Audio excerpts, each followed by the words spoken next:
James Caan is one of the UK's most successful and dynamic entrepreneurs.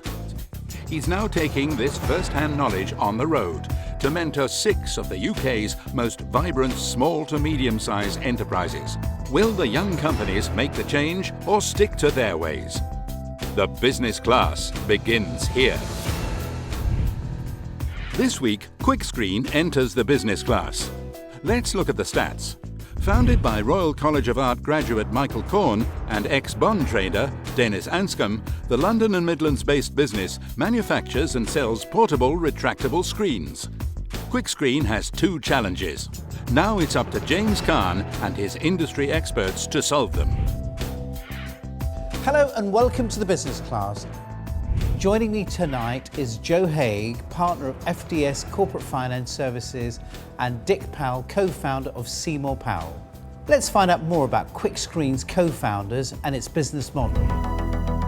The concept for the Kwickscreen, it started off as my final year project at the Royal College of Art. I was studying innovation design engineering, and I was looking into the problems of space management in hospitals. What I found out when I did a lot of research in hospitals was that actually you don't need side rooms for isolating infected patients. Most of them can be treated in a ward as long as there is a see-through screen between them and the neighbouring patients. So I then went about designing a portable, retractable screen. The plain screen is around £1,600 and the printed ones are around £1,800. Our first challenge is one of market focus. Right now, we're doing really well selling into the UK healthcare market. But because the product is so useful for different applications, we're getting interest all the time from people that want to use the Kwickscreen in their offices, in restaurants, in hotels, in exhibitions, and in schools. And it's hard for us to say no. Should we be diversifying into these other markets, or should we keep focused on the NHS?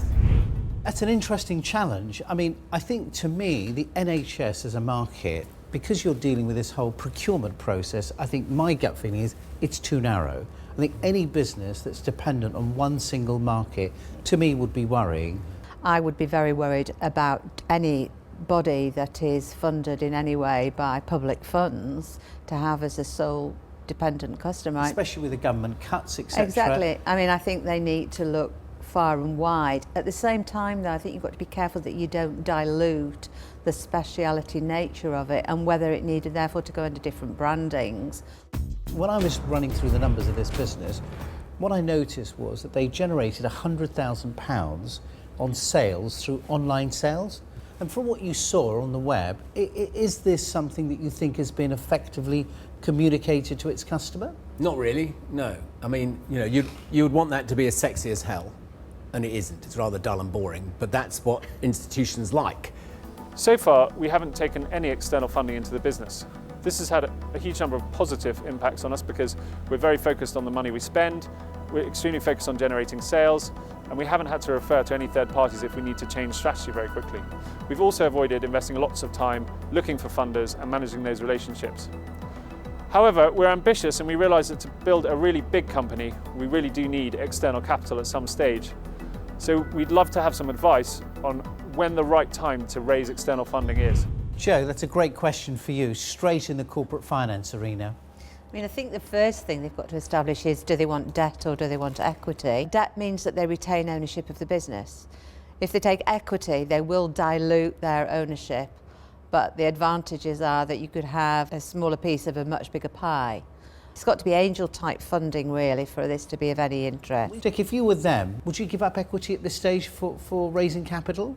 I'd avoid both at all costs. The most important thing, I think, is that the business is scalable. And when you can start to do the business plan and see, as Joe says, a future where you are scaling, there are natural points where you need to fundraise. What could Kwickscreen raise in the market for something like this type of business at their current scale? Okay, well, there's a specific organisation called Funding Circle, and they provide debt funding for businesses. The founders of Kwickscreen are here and have been listening to our discussions, but will they agree on what we've said and make the changes? Let's bring them in and find out. When you look at the product, I think it looks amazing, and you immediately think this is a much bigger business. And then you look at the numbers and the profit margin, and you say, actually, it's quite boutiquey.